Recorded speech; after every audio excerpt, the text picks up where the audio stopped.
Salam, the nation of Lemba Beta Esrael, in all the four corners of the earth that the Kike Israel may be found. Salam to all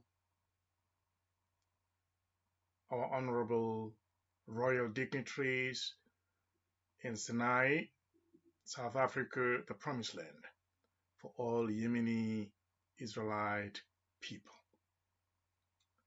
Salam to all the princes and princesses of this kingdom, and salam to members of the Royal Executive Council of this kingdom, in the Royal Supreme Courts of this kingdom in Sandton, South Africa, Sinai. That is the sitting of the royal courts of this honorable kingdom of Lemba Beta Israel. I should like to distinguish the high priest of this kingdom,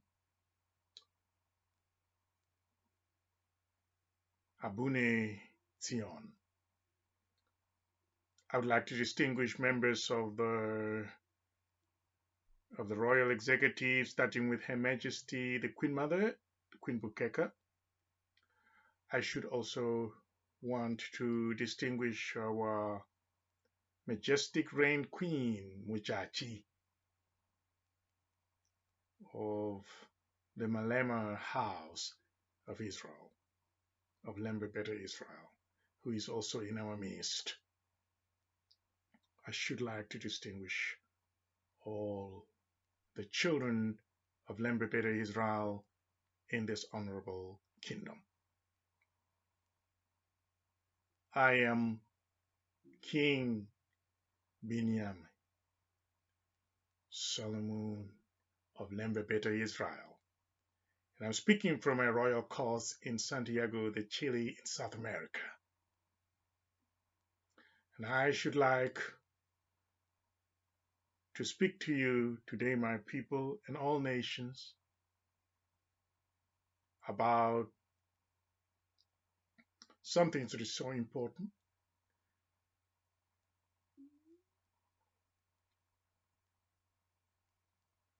In this kingdom,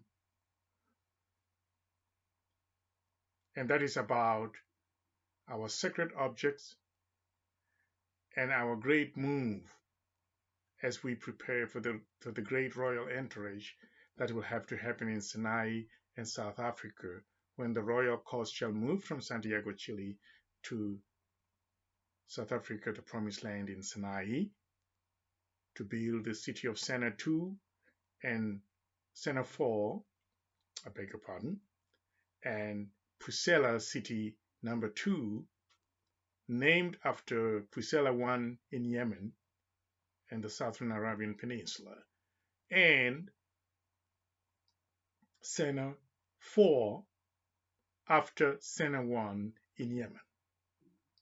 These are the cities that have to be built in the New Jerusalem, which is South Africa, which we call in Ge'ez, the language of Beta Israel from Yemen, that this is Sinai.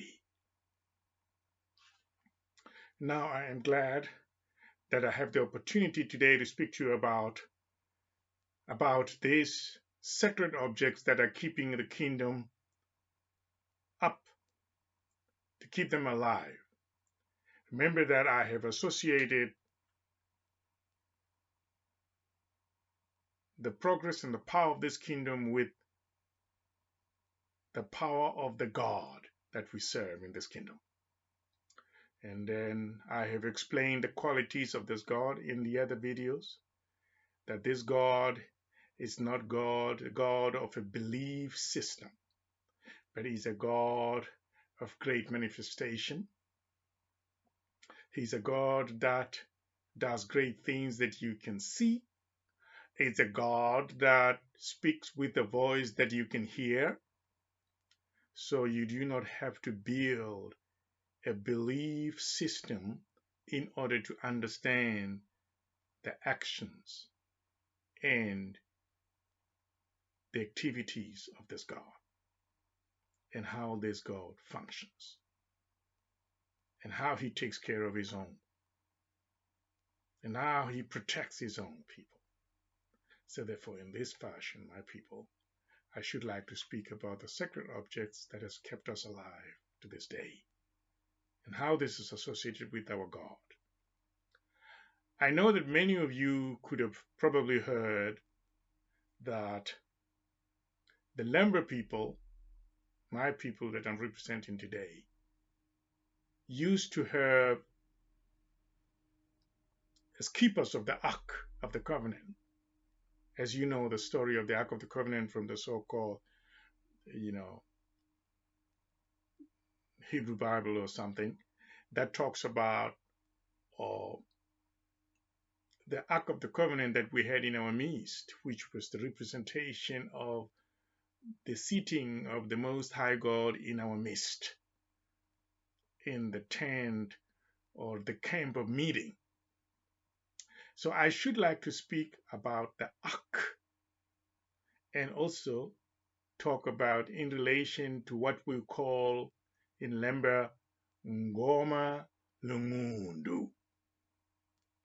Now, this session shall address the whereabouts of the Ngoma Lungundu. And this is a serious concern because we no longer possess the Ngoma Lungundu, which was the drum of music that gave us the power in many ways to do great things within the kingdom, and that symbolized the presence of our God in our midst through a drum. Name of the drum was Ngoma Lungundu. And this is as interpreted according to, in English language, the translation of that is the drum that thunders. In other words, the drum that makes music and has vibrations. And so, if it is a drum that makes music and vibrates a lot, it must be very interesting to listen to because the music comes out of it. And so, we will talk about this drum that the Lemba had, which according to researchers has been identified with similarities to the Ark of the Covenant that was spoken about in the Hebrew Bible that Moses had and kept the commandments inside it. I will speak about that one the other day, but there are similarities according to research and schools of thought that the Ark of the Covenant, which was a box, a chest that Moses made, according to the Hebrew Bible story, and also according to Beta Esrael in some way, that there was a drum like that which symbolized a covenant between the people of Israel and the Most High God. And now I should like to make it clear that there is something also called the tabor. And this tabor is actually in gears, refers to the Ark of the Covenant as you know it from the Hebrew Bible. But there is yet also the tabor making reference to a drum. So therefore you could see that they were interchangeable items here. There was a drum and there was a chest or a box that contained certain ornaments, that contained certain articles that were very important for the children of Israel. Sacred objects. It was a sacred box and kept the commandments that were written in gears, as I told you before in the other videos, that the commandments were written in gears according to our tradition and not so-called Hebrew, which we don't know what that is. Yes, the language that was used to write the commandments was Ge'ez, the language of Hassaba, the language of Abyssinia, the language of Yemen, Sena, Yemen, which is the same people as the Puntites of Hassaba. So Moses, when he went, or Moses' people, when they went to Hassaba or to Abyssinia or to Ethiopia, if you like, were able to speak the same tongue since they were the same people anyway. Thank you. And so we will try to talk about the power behind this powerful force behind these people that made them so strong. Of course, there are secrets associated with the sacred objects of the Israelites. That's why the Hebrew Bible or any other account has not been able to go into details about what really the sacred objects were made of, what they contain, what they consist of. And so we will be able to tell some things, but we will not go into detail about the secrets of these sacred objects. They maintain a certain secrecy, and certain secrets that should not be revealed to the public. There are songs and poems and chants associated with sacred objects in Israel that we are not going to record on a CD. We are not going to get that recorded for public hearing. We are not going to make a record label from that and say, listen to this and get it from a store. No, it doesn't work like that. We do not publish music that is associated with sacred objects and sacred rituals in Lemba Beta Israel, or in Israel anyway. So we will only talk about the fact that these things are in existence, and that Lemba Israel needs to come to their senses and make use of what they have, and understand their heritage, and understand where they came from, and understand the power that is behind them. So therefore we can bring them back to restore their strength and renew their strength by understanding that the sacred objects are the source of power and mystery and magic and great works and great deeds and manifestations of the great God of this people. So then, I'm speaking about the Ngoma Lungundu, which is been compared to the chest or the Ark of the Covenant, as you have been told. As you know from the Hebrew Bible, that the Ark of the Covenant carried the Ten Commandments, and it was the seating of the Most High in the tabernacle. Now, we had a drum as well, which is obviously another object, because we could have several sacred objects for different purposes. But I'm not going to tell you what it consists of inside, because it has sacred objects inside that makes it function the way it does. So this Ngoma Lungundu drum, which I'm going to specifically speak about on this session, was carried by the Lemba everywhere they went. And in every place they settled, they always had the drum of Ngoma Lungundu. But if you say Ngoma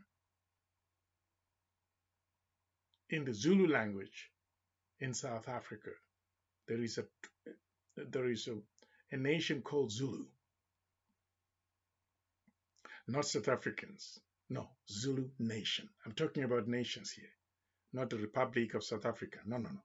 The nation of the Zulus is a nation. It has it's a kingdom of the Zulu. So in the language of that particular nation, the Ngoma means a song. That actually makes it clear that even though we call it a drum, we are actually speaking about music here. We're speaking about songs that come from this music, from this drum of music. All right? So there's a lot of music here, and there is a song which is Ngoma. Now, there has been misconceptions about the whereabouts of the drum and what the drum was capable of doing. It was doing great things, the drum of the Lemba. You probably could have heard a lot more about certain nations somewhere else in the world that had special objects that had certain power. And those objects, or sacred objects, had certain power to do certain things. And those nations were proud of it. And they cherished those sacred objects. But you may also have heard that some of these sacred objects were taken away by colonialists, that some colonizers came out of some place in Europe and came to the so-called African continent and found some nations and kingdoms in there, and that revered their own strength and their own heritage and these colonizers captured the power that was behind those nations and those kingdoms. Those powerful nations had a source of power from their sacred objects. They could perform miracles with these objects. They could bring rain. They could heal the sick. They could do anything. They could hear the voice of God through the sacred objects. So they will not have no confusion, like the confusion that you find in religions where you have to manufacture something in your head to understand God. In order God to work for you, you have to believe and start imagining things that God can do for you without necessarily having those things done so that you can see, or having that voice coming out so you can hear. So in Lemba Beta Israel, we are based on two principles: to see and to hear. If we don't see it and we don't hear it, we can challenge it. Yes. Our God does not work miracles because we believe in him. He works miracles because he has power. The more we doubt, the more he demonstrates that he's very powerful. So he's not like a God of religion who is depending on you, that if you believe, then he will be in existence. If you do not believe, he doesn't exist. No, doesn't work like that. If you say, I don't believe that you have power, that's when he will show his power more than when you think you know he's going to do it. So religions have taught you that it's you who makes the power come into you because you have a little belief, imagination in your head, which brings God into existence. Doesn't work like that. You have to see and hear. If you were not there, or if you have a disability, then you will have to depend on witnesses. And these witnesses have to take a vow that before they tell you something they have witnessed, that they will not lie. For if they lie, they will die. This is the penalty. So therefore, our witnessing in Lemba Beta Israel is very reliable, because all our witnesses will fear to lie, because if they lie, they will die. This is the penalty. And so, the Ngoma drum was used in war. Just like you have read in the Hebrew Bible about the Ark of the Covenant being used in war, in battle, to make those who are carrying it to be successful in war, to win the war against their enemies. So was the same with the drum that we call here today Ngoma Lungundu, the drum of the Lemba and Israelite people from Yemen. Thank you. What was the drum doing for the Lemba? Great things. It was the voice of their God. Who is their God? Amalak Lakulu Manfas, Lakulu Sasega, the God of all spirit and all flesh. I explained in the last video that the one who is the owner of the flesh and the owner of the spirit is the God. The proprietor of all these two things I've just mentioned, the body and the flesh and the spirit. He owns it. He created it. so he is God. That's what makes an entity a God, because of ownership. Yes, thank you very much. And so the drum was given to the king to use it. The king would perform miracles with this drum. Ngoma Lungundu. Or in Gaze, tambor. In Spanish, they also say tambor, talking about a drum. Because when the Moros, who are the Berbers actually, they're not called Moros. Moro is a Spanish word they were giving them as a nickname, because it means those who have a toasted skin. They're called Moro. It's not the name of a nation. Moro is a color. It means black or toasted. Yeah. Even the food that you eat, if you have toast green, from green and toasted to dark brown or whatever, it's called Moro. Yes. Moro is not the name of a nation, it's the name of a color. It's actually a racist word to refer to people called black people. There's no such thing as black people. It doesn't exist. There's no nation called black. It doesn't exist. Or white. It doesn't exist. Yes. So after that, the drum was in the midst of the children of Lemba Israel to use it, and the king was holding the drum, and there were regulations of the use of the drum. The drum was used as a defense, as a weapon of defense, and also as the mouth and the word of their God. The same thing that the Ark of the Covenant, which was a chest or a box, was doing according to the Hebrew Bible. So in another session, we will now try to describe that if ever existed a chest or not, or it was only a drum. That's for another session, because I don't want to confuse you, because we're worried about what happened to the Ngoma Lungundu of the Lemba, which is an Israelite people from Yemen. The drum of Ngoma Lungundu was in Yemen with the Lemba. Where the Lembas were, they took the drum with them, the Ngoma Lungundu.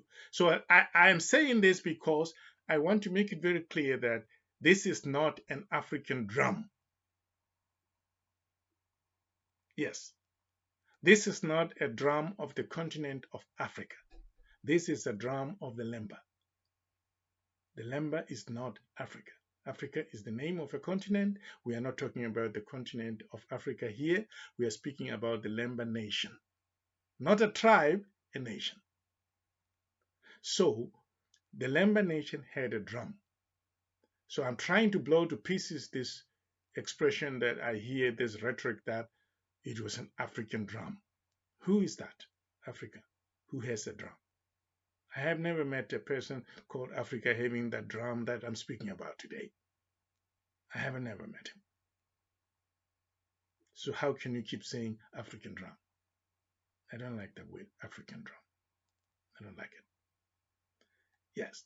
So the drum was the Lembas, not Africa.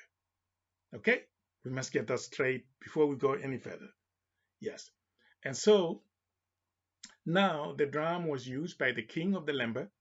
There were different kings of the Lemba in the dynasty. King Hamisi, King Selamun of the Lemba, King Sadiki of the Lemba, King Bakari of the Lemba, King Hamisi. So we had different kings, and they were using the drum in Yemen, where they came from originally. Even when they moved to what you call Canaan or whatever, in the northern part of Arabia, they still carried their drum with them all the time. They migrated to Southern Africa, so-called Southern Africa, which I don't understand what that is. Yes, where we have Zimbabwe now, where we have South Africa now, where we have Botswana now.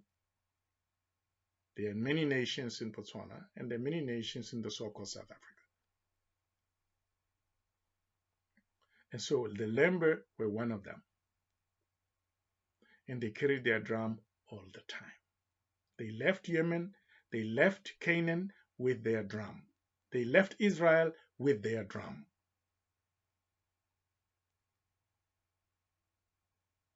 The drum was a self-defense weapon and was also the mouth of their God, who I say is the owner of the spirit and the flesh. That's what makes him a God. And now the drum was used by the king, and he would keep it in that way and make sure that it's used accordingly, because it had regulations. For example, it doesn't have to touch the ground. It has to be suspended on poles, not to touch the ground. If it touches the ground, it's against the rules, and it's not going to function very well. And the God, who is the giver of this drum, is not going to be happy with his drum touching the ground. This must be understood as a pure regulation that it should not touch the ground. If it touches the ground, there will be punishment for those who allowed it to touch the ground. So please do not let the drum touch the ground. It's very clear instruction that the Lemba persons must not let the drum of Ngoma Lungundu ever touch the ground. Important. At some point, the drum, by mistake or maybe by carelessness, touched the ground, and the people were punished for that, for letting it touch the ground. So please, let's understand their regulations here. And during war, the drum was used to defend the children of Israel. The king would use the drum, not other people. No one else will do. It was carried on poles and suspended on poles, just the same way as the other one, which was a box, was carried. Yes, according to the Hebrew Bible. Yes. And so we understand that it had a lot of power inside it. It was carried on pole by people that were chosen as priests. As you know that, the priests are in control. And so the drum was used. In battle, what will happen? The king will use the drum to defeat the enemy, the opponent, in a battle. So the drum is used that only one beat will bring about an effect, and the second beat will bring another effect. So the effects of the drum happen by beats. If he beats it once, something will happen to the enemy. If he beats it again, another effect will take place. So in this case, let's talk about the enemy advancing, trying to fight with Lemba Beta Esrael. According to the regulations and how the functions of the drum, if the king, when the enemy approaches and wants to fight and destroy Lemba Beta Esrael army, the king will strike the drum only once. Boo! And once he does that, the enemy will be paralyzed. All the people on the other side of the battle who are trying to attack Israel will be paralyzed, and they will lay slump on the ground like they are sleeping, paralyzed and helpless and motionless. This was the power of the drum. Just one drum beat would do that. Now, someone is asking me, you are talking legends? Are you talking of your beliefs? No, I'm not. Please, let's get it straight here. We are not asking for people to be believers here. This is not a church. Maybe in the churches you'll get this thing of saying, please believe me. No, we're not asking for the sympathy, So if you do not believe, it doesn't matter to me. If you still do not believe, you don't even have to. Is this a legend? No, it's not a legend. We are talking our history here. We had a drum that performed miracles. One drum beat, boom, will make the enemy get paralyzed immediately. Just like the same effect that you will find in a hospital when someone is given an anesthetic before an operation could be done. They will be in an anesthetic condition so that the operation could happen. They will have to lie silent there, motionless, in order to be operated. So the same thing happened here with the power of our drum. I'm not going to talk about what we put inside it to make it do that. I'm only talking about that the Lemba had and will have in my leadership the Ngoma Lungundu drum again. That's why I'm here. If there was no Ngoma, I will not be here talking to you. It would be a waste of time if we didn't have something called Ngoma Lungundu, because this is key to the Lemba Beta Israel people. The power and the source of power in the communication with the voice of their God. So if the drum could not be found or never had existed among the Lemba, I will not be speaking to you now. It will be a waste of time. So the drum will do the things I just said. One beat makes them sleep, makes them paralyzed, helpless. So in other words, it guarantees victory for our army. In this case, we are winning just like that. We don't exchange blows. We don't exchange bullets. We don't have arrows turning up and down towards them, towards us. We don't have that exchange. We are just simply making them sleep on the ground. They will do nothing. Okay, so these people are just sleeping like in an operation. It's up to us whether we want to resuscitate them or we don't. Just like in a hospital. If they want to bring you back, they can bring you back. But if they don't want to bring you back, they don't bring you back. Like, for example, they're harvesting body organs from people. They put them in the state of operation of anesthetic, and they're sort of like brain dead a little bit. Yes. And then they take the organs from them. Because they've taken the organ, of course, they cannot survive. So they cannot bring them back. You know, like they're taking a heart, for example. Something that is really the central point of somebody's life. You know, the center of somebody, the pivot of somebody's life has been taken, so they cannot survive. Maybe they take something else, perhaps they may survive. There is no guarantee after the operation that someone will come back to life. That's why people have to sign for it. Life or death.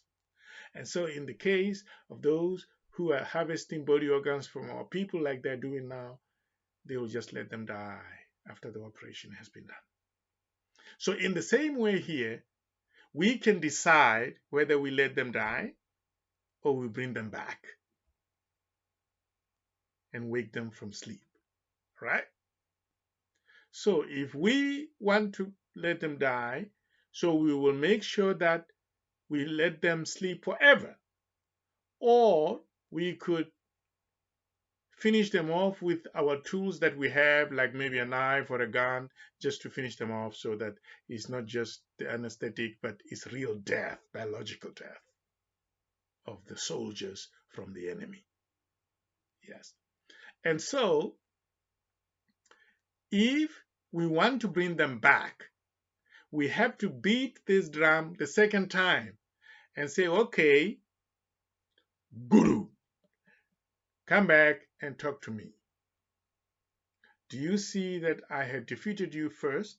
I made you sleep, and now you are surrounded by the army of Lemba Beta Israel. Do you see that you're defeated? Do you have any story to tell? Do you have anything that you can do for yourself or not? Look at the people surrounding you. Your enemies are surrounding you. Lemba Beta Esrael that you are trying to fight and kill is surrounded you. You are in our hands now. Oh, if you say that you have resuscitated me and now I'm trying to kill you again. Oh well, doodle, the drum, fall down. Because you wanted to kill us after we resuscitated you, we are no longer going to resuscitate you. You will die forever now. This anesthetic thing will never, never, never, never, never stop. And then we will finish you up. Yes. So, these are the powers of the Ngoma Lungundu. Not only will the Ngoma Lungundu do these things, but it will also be a weapon that emits fire in other cases. So it has another style of function again to open fire. So somebody said, oh, this sounds like a nuclear bomb. Yeah, it will explode and make an explosion to attack the enemy. Because here we'll be in war. This is not abuse of mankind. We are at war with our enemies. We must win the war. So we have an explosion here that we use in self-defense. Yes. So this is what the Ngoma was doing. Then one day, this Ngoma was captured because of carelessness within our people. There was carelessness. They did not handle it properly. And then somehow it was captured as a way of punishing the Lemba for not handling it properly and allow the enemies to capture the drum. So when the enemy captured the drum, just like it was the case with the Bible story about how the Ark of the Covenant was in the hands of the wrong people, and then David and his men had to go get it back, and David was dancing and very happy that the drum was brought back, and so he was dancing and excited about that and dancing to music. Now you are going to understand that the chest that is described in the Hebrew Bible is not producing any music here for David to dance to. David was dancing to Ngoma Lungundu drum. He was dancing to the tabor because the tabor is a musical instrument. It was able to serve many purposes. Look, it made the enemy collapse. I mean, to be paralyzed and to lay motionless on the ground. 2, it was able to produce music for that which David could dance to the beat, to the music, to the songs. 3, it was able to explode as a weapon, causing an explosion like a bomb to kill the enemy. Look at this. Powerful thing. So, even in the Hebrew Bible, the dancing is not explained very well because we have our own scriptures that mention that David was dancing to the Ngoma, not to the box. Dancing to a musical instrument. Yes. And so, in this way, the Ngoma Lungundu at one time went into the hands of the wrong people because of some carelessness within the Lemba people. And at that time, the Lembas were in Zimbabwe. And they moved from Zimbabwe, from the Stone City. They moved to South Africa in what is now called Limpopo province, which used to be called the Northern Transvaal during the regime, the apartheid regime. Yes. And then they came from Zimbabwe, they came to South Africa with the drum, but then the Swazi people captured the drum because of the carelessness that I just spoken about. there was a little mistake that was done, and then the drum ended up in the wrong hands. So the person who was in control at that particular time, I'm speaking about between the 16th and the 17th century here, the 1600s up to the 1700s. Yes. And the person who was leading the Lemba at that particular time, even though we had several groups of Lemba coming from Zimbabwe into South Africa to occupy South Africa in the northern part of South Africa, still there was another group that was led by my grandfather Solomon, of the Solomon clan of the Lemba. So the drum, the last time that drum was seen in existence, was in the hands of my great-great-grandfather in the 1700s when he came into South Africa. The history that is still in a closed book, that we are going to bring the memoirs very soon about this. So it is his grandson speaking right now, the grandson of Solomon of the Lemba, who was holding the drum of the Lemba as a king of the Lemba and moved from Zimbabwe into South Africa. We have the history, we have the oral tradition. We have the family history as well, apart from the Lemba nation as a history, but we also have the family history in the Solomon history family of our grandfather holding the drum, using the drum of Ngoma Lungundu. Someone from our house, from our family. So I know what I'm talking about. Yeah. So the Swazis captured the drum. Solomon pursued them. He pursued until he got there. But by the time he got there, it was too late. He had to hear two incidents and two effects. One, the complaint from the Swazi people that the drum was giving them bad luck. So they really wanted to get rid of it badly because it was giving them bad luck, because in the first place, they're not supposed to take it and capture it because it was not theirs. And so therefore, it was not working for them. It gave them bad luck, and they said, we need to get rid of this drum. We have so much bad luck from this drum. Solomon, please come and take your thing. Yes. And then Solomon got there, but it was too late. They were complaining. It was giving us bad luck. But in the end, I think it's somewhere there, over there. Go over there and find it. And then when he got there, it already destroyed itself. It had already destroyed itself. It's exploding. Like I told you, it has this part of it that explodes like a bomb. It emits fire, just like a nuclear bomb, just like any bomb. It just begins to do that. And then at this point, it decided to break itself up and be into pieces and was never restored, beyond repair. Solomon said, there's nothing I can do about it. There is no drum. It has disappeared. It has destroyed itself. I have no power to bring it back. I can't take little bits and pieces of it to put together. It's just beyond repair. I cannot repair it. So Solomon would only have another drum if Nwari, the god that I told you about, the word Nwari is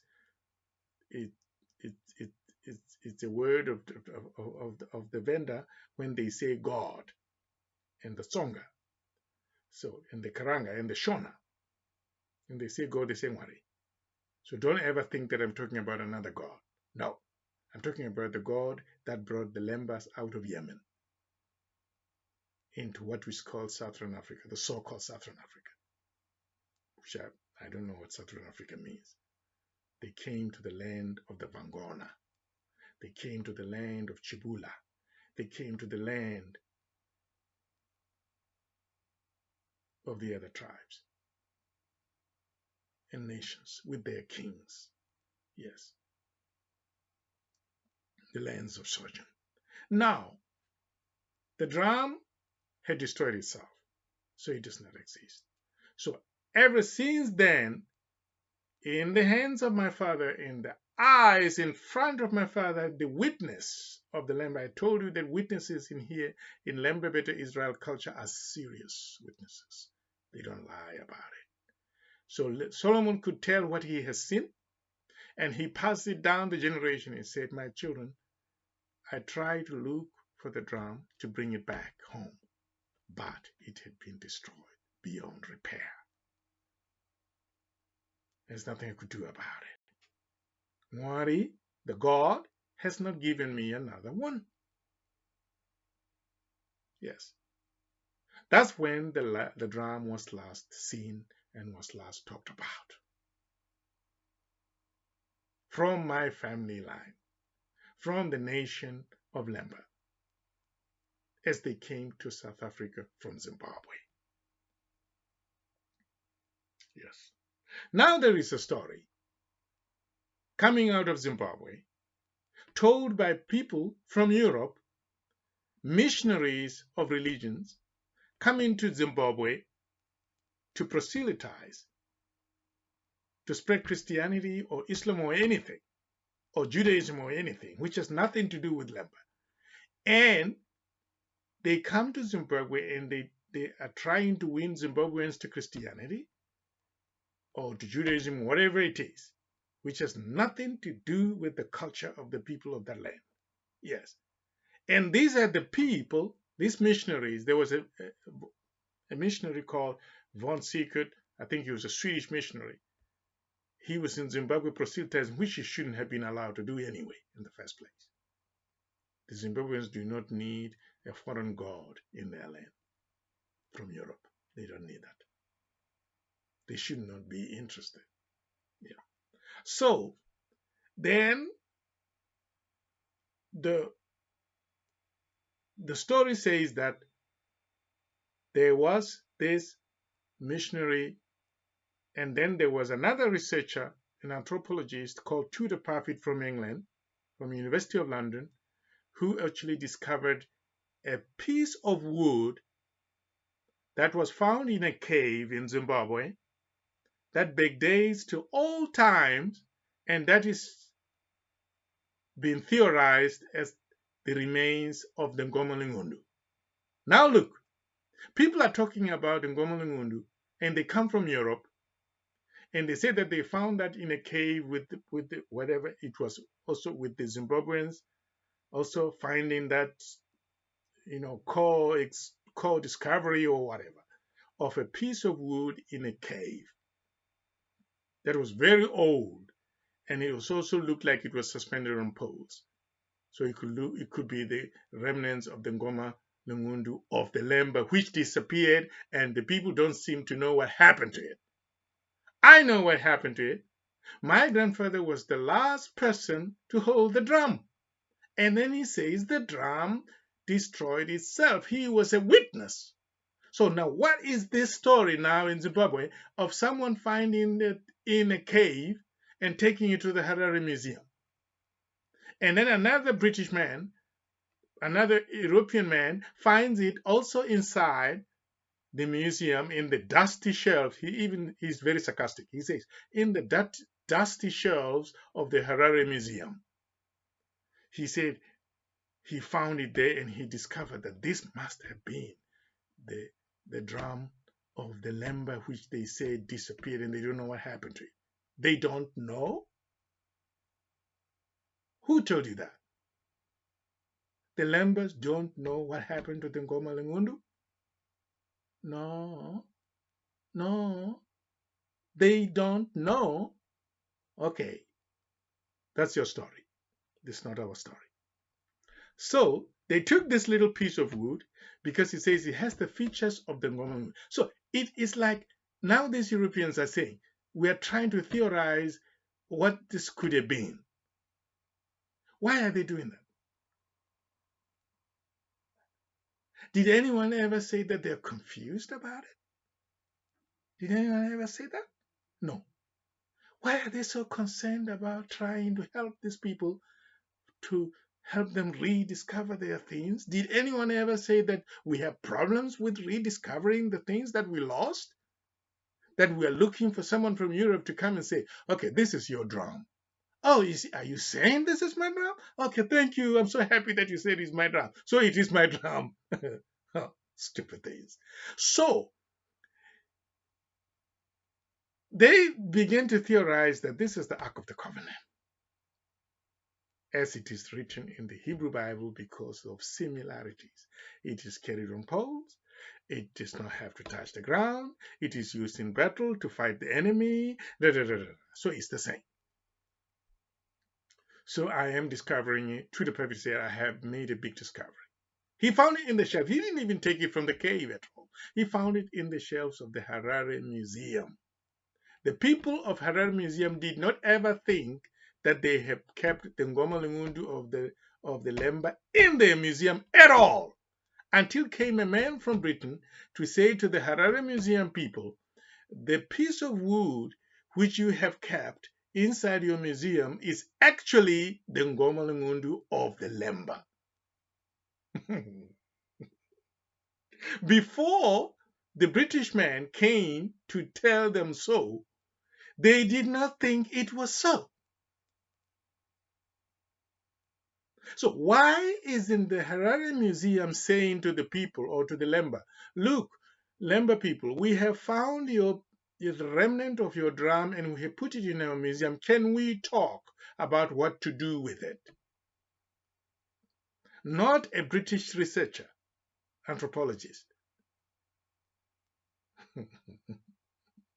Are there no anthropologists in Zimbabwe?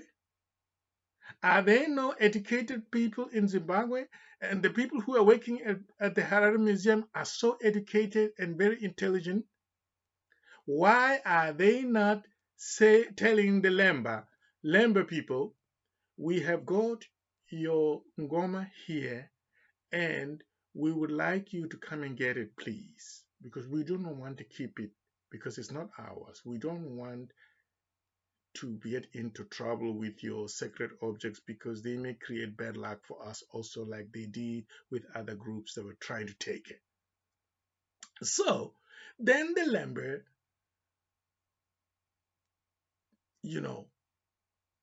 agreed that this was the Ngoma drum. So now the story has changed. Okay, the Ngoma Lungundu of the Lemba has been found in a Harare museum by a British anthropologist, discovered inside the museum. It doesn't make sense, Something has already been put there, you are discovering it. Stupid things. So, then it's credit to this man. Oh, this man is going to probably talk about what the Lemba are going to do. Are they going to take it to Jerusalem or what? To build the third temple or what? So, all this is nonsense because the person who was last seen with the drum was my father, whose story has never been written, and I am writing it, and it's the memoirs. I'm writing the memoir so that I can blow to pieces this fabrication story of a Harare museum holding the Ngoma Lungundu of the Lemba, and that the Lemba are now negotiating with the government of that country if they can get their Ngoma or not. Rubbish. Nonsense. The Harare Museum is not holding the Ngoma Lungundu of the Lemba.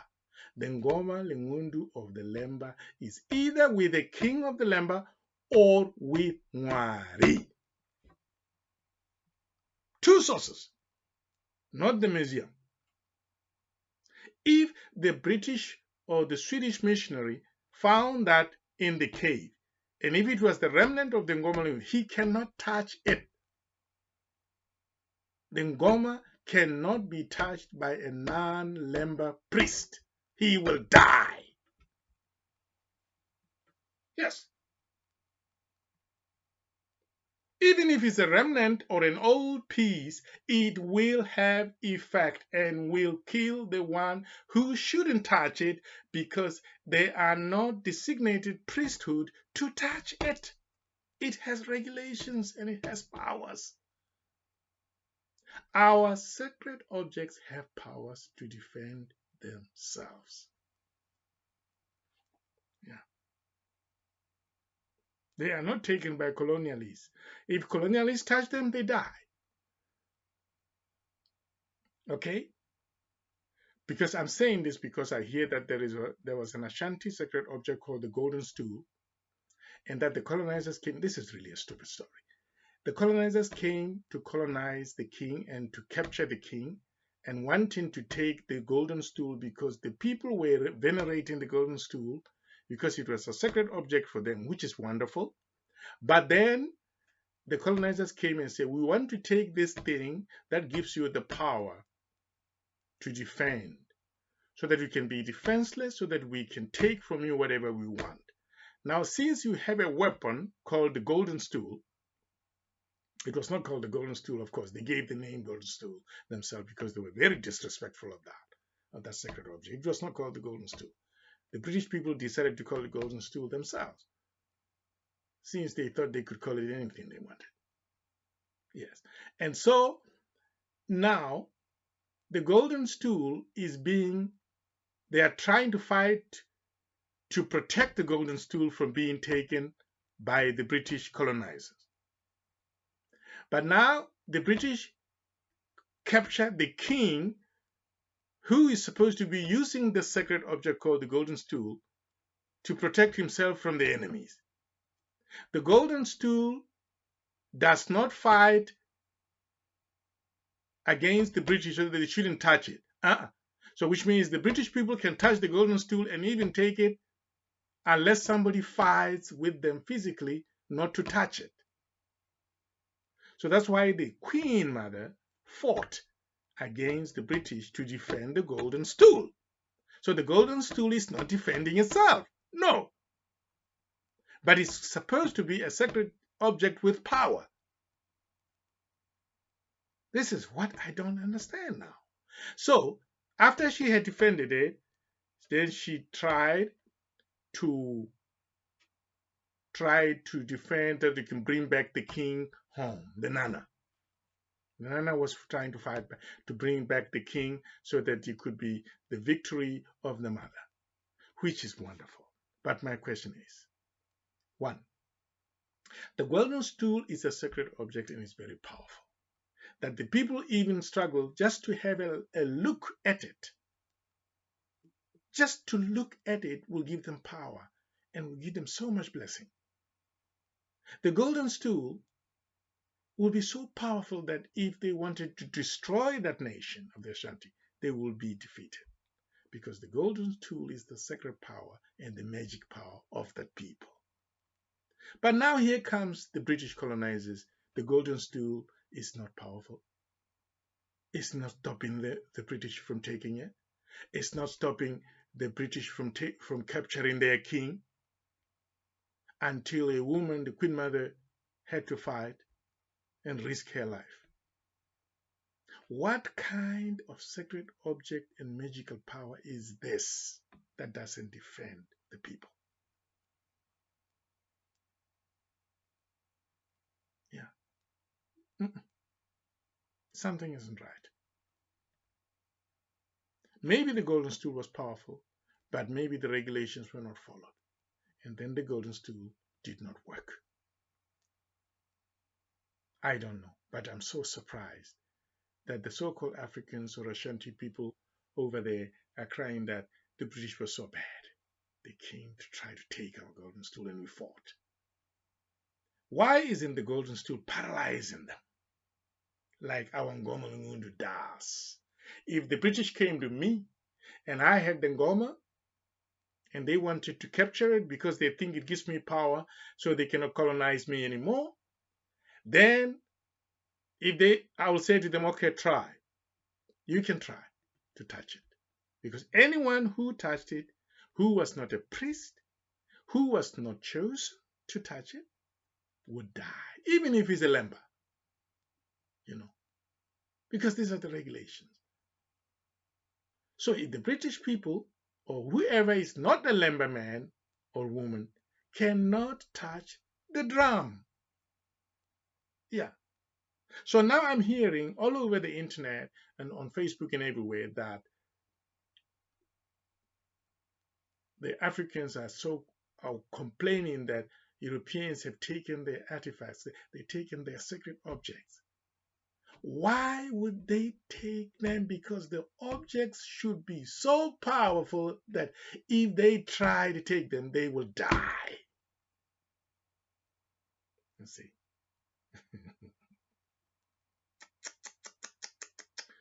So, my people, our Ngoma Lungundu is coming back. Now you know the grandson of the man who was last seen with the Ngoma Lungundu was Solomon, my great grandfather. And here is his grandson speaking. And all I'm going to do is to reassemble the drum again and use it like my father used to use it before it blew itself up. Thank you very much. We are looking forward to this development of reassembling the Ngoma drum so that we can have the power that we had before and we can have it back and defend our people and build our nation with a new king who is coming from the man who was last seen with the Ngoma Lungundu drum. Thank you. Salam salam. This is Binyam Selamun of Lemba Beta Esrael. Salam.